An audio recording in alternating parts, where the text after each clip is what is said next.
Hey fellow Corvette lovers, welcome back. Nick here at Corvette DIY Craze. I am going to, as promised, we're going to attempt to polish on an LS1 crank. So I've got it out here, and you know what? There's some very fine scratches. I probably wouldn't recommend this on anything that was pretty severe. You know, definitely a grind down at the machine shop. But with this one here and the fine little minor scuffs on it, I'm going to show you a little technique that I use that seems to get them actually in pretty good condition, and I've actually been given the thumbs up from the local machine shop on a job well done. So first thing that we're going to need is 1000 grit sandpaper, and we're going to cut that down to size. Normally it comes in larger sizes, so you can see I've cut down for my rod journals, and then I've cut down for the crank journals.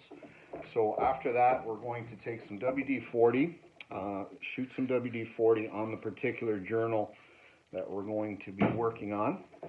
Take our 1000 grit, but before you do that, grab some tape and cut it fairly long.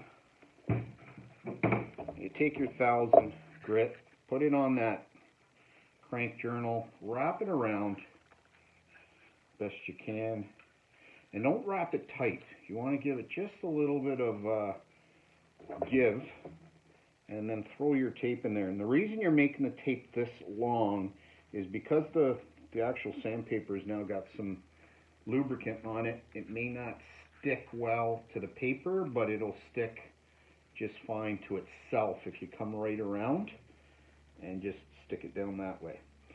So that looks good there. Now next thing I'm going to do, I'm going to take just a piece of cloth that I've cut probably around an inch, maybe 2 inches wide. I find this seems to work a little bit better. I've seen the technique used with a shoelace, a skate lace actually, and it doesn't quite do the job the way I'd like. This one will get me the width across the journal that I'm after. So just take that underneath, wrap it around, and give it another loop. Bring that across. And what you're basically doing now is just back and forth.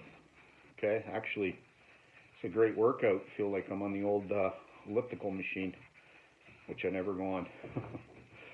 So yeah, we're just going to be going back and forth. Like we've said, we've got some lubricant in there. The danger of causing any serious damage is pretty minimal with 1000 grit. I've seen some people say, you know, hit it with like an 800 grit first if you've got some deeper scratches, and then maybe go the 1000. With mine here, I'd rather go the 1000 and take a little bit more time to do it rather than try to hit it with something aggressive and maybe kind of screw it up, knowing my luck. So yeah, so that's all we're basically doing is just back and forth, you know, spend about, depending on the depth, I wouldn't keep going too long, maybe do it for, you know, a few minutes there, maybe 10 minutes, and then stop, undo the tape, which should come off rather easy once you find it.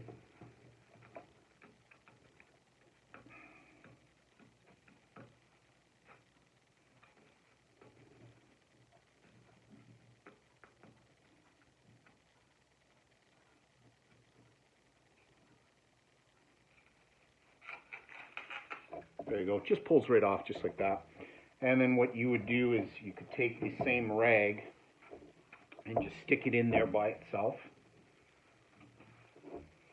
Wrap it around and just give it a little bit of a polish just to see what your results are. Right, just like that. I just find this works way better than trying to get a rag in there and wiping it down. Zip that through. Take a look. You know what? I can maybe move the camera to give you a better view. And these journals have all been done already, and you can see that they're quite clean actually, for the most part. And that was the one that I was actually doing right there. Okay, so we're not done the process yet. What I would recommend that you do next is, once you've got it where you want it, then get yourself some Autosol out. Dab some Autosol on the journal itself. Just take that right around.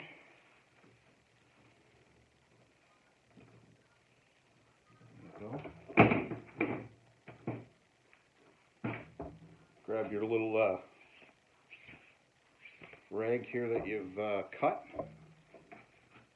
Stick again that around, and you can go as long as you want with the Autosol to get that glass finish, and just keep going, and then get that smooth, polished glass look. And again, you can do this as long as you want until you get the desired finish. Okay, and one thing I wanted to touch on too, which would be very important in my machine shop, tech there mentioned that a lot of folks miss with the DIY stuff, is always with the brake cleaner. Once you've done this, you've got it where you want it, get your brake cleaner out. You've got your actual oilers here for your bearings. They recommend, and I recommend, getting that brake clean in there, and then get yourself a bottle cleaner or tube cleaner, and get that in there and clean out that debris that may have taken place during your sanding process here, or even all the the 220 kilometers worth of mileage on this engine. There's probably old oil and crusted up oil in there. So you would do this right across the board, right? Cleaning everything up, all your oilers, right? And probably work a little bit better if you had the tube on there and sprayed them out like that, okay? And then again, just get your pipe cleaner and run that pipe cleaner through each one of these. You cannot under clean these. It's so important, because once you do this, you put a new set of bearings in here, and you install this, and there's dirt in this crank, you basically destroyed the engine. All right, thanks for chiming in, and if you please subscribe and thumbs up if you like what you've seen, and join me again. The next topic will be we're going to be going after that LS6 intake and prepping that LS6 intake for the install on an LS1 motor. All right, take care.